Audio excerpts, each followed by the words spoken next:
believe the unseen. Hello, good day guys. How are you today? This is Yundel, welcoming you in my channel. Again, I am forever grateful to each and every one of you dropping by in my channel every day. Guys, thank you for your kindness. Thank you for following me. I am here again sharing with you some thoughts for today. How to believe in the unseen. Yes guys, we have this saying, to see is to believe. But believing in the unseen, believing the things which is not yet happening in our life, it's really very difficult. But as it is written here in the book, we must learn to believe the unseen. How to believe in the unseen?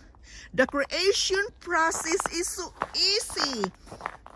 And if we are finding it difficult, it is simply because we do not believe. Say again guys, we are talking again about believing. How to believe in the unseen? Yes, we have to practice the power of believing that things will come to pass. You are going to experience it, that those things are coming into our life. Whatever it may be, we are wishing, we are wanting. We must believe first in the unseen. We must create the thoughts from our own mind. Again, as I talked to my previous video, we must create it from our mind. Visualization. Practice the power of visualization, guys. There we can learn how to believe the unseen. Because it says here in the book, we are going to receive it, what we want, when we know already that we have it in our hands. We receive it already. That means we must believe the unseen. We must believe that it is done. It is been delivered to us what we wanted. And it says here, guys, remember, we have to believe it before we see it. Can you make it, guys? You want to have a car, you must believe it before you have it. It's difficult, right, guys? But again, there is power in visualization. Create those pictures in your vision board. Create those pictures in your mind. Believe that you can have it. How to believe in the unseen? Then you have to do the work. You have to practice the power of visualization. You have to practice to believe to the unseen. It will come to pass, or it will be delivered to you when its perfect divine timing comes. Guys, it says here that can be tricky most of our life. Yes, somebody says, oh, it's tricky. How can we believe the unseen? Because we always believe. To see is to believe. That is our mantra all the time. To see is to believe, okay? But here in the book, it says we must learn to believe the unseen.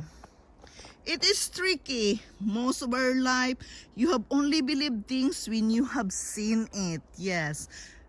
But in this case, we must learn to believe in the unseen.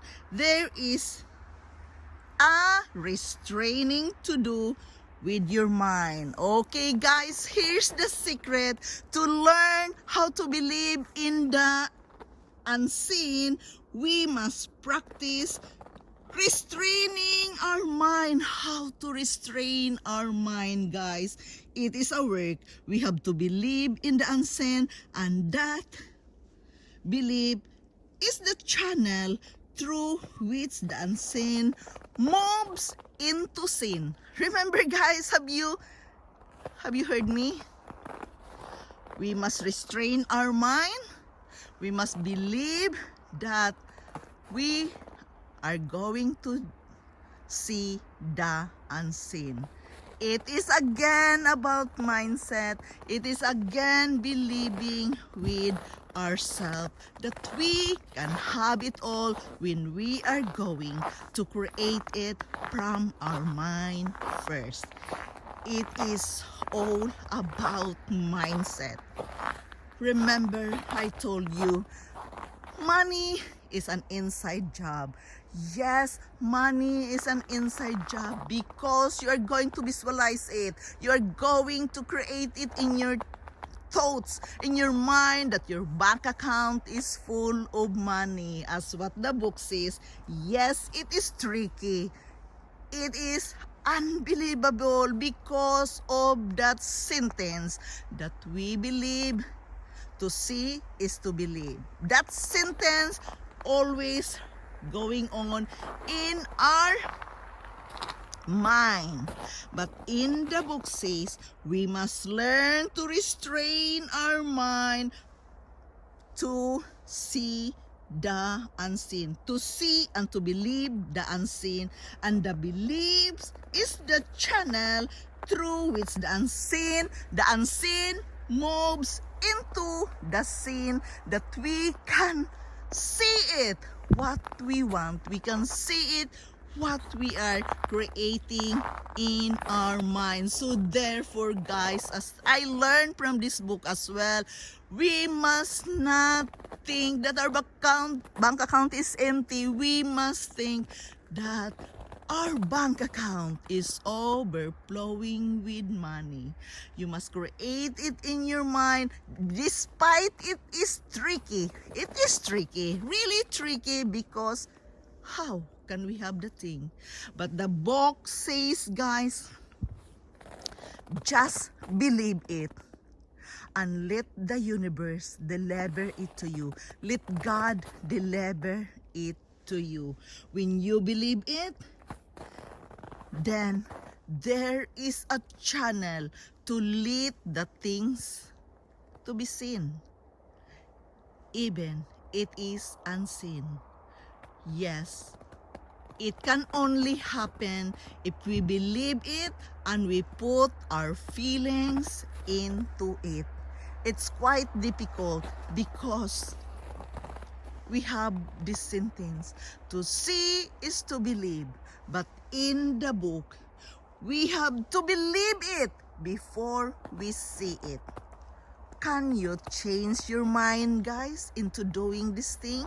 Can you work with your mind into doing this thing, to practice, to see the unseen to be seen? The only channel in doing this is practicing the power of our own beliefs. We have to practice the power of believing that everything which is unseen can be seen when every work with our mindset has been done. It is a work and effort to control our mind, to visualize the unseen to be seen. So believe. Remember, belief is the channel to create that in your thoughts that you are going to see the unseen. Really, guys, it's tricky. But guys, believe God can do miracles. The universe has our back. and they are bringing it all to us when we believe it. Therefore, the book says, ask, believe, and receive. But all these things can only happen if we set our mind into it, if we set our feelings into it. Check it out from the book The Secret. Believe me guys, many people become millionaire through this practice, through this believing, through reading of the book The Secret. But they put it into action. They believe it, they put it into action, and they practice the principle. Because it doesn't work if we are not going to put the principles into action. So believing, doing the work of visualization is putting the principle into action. Again, it is the same with the joy. We must continue to have the feeling of joy and happiness within our hearts in order for the things will be easier to be seen, in order to have the energy, the forces will come to us into a great emotion and deliver it to us in its perfect divine timing. Remember, we must going to use the channel. Which channel? The beliefs. So guys, again, this is Yundel. I am sharing with you some thoughts from my own reading and from my own life experience, guys. Thank you so much for listening me today. Please don't forget to click the like button and the bell so you are always notified every time I have a video to share. Thank you so much, guys. I love you all, and bye-bye.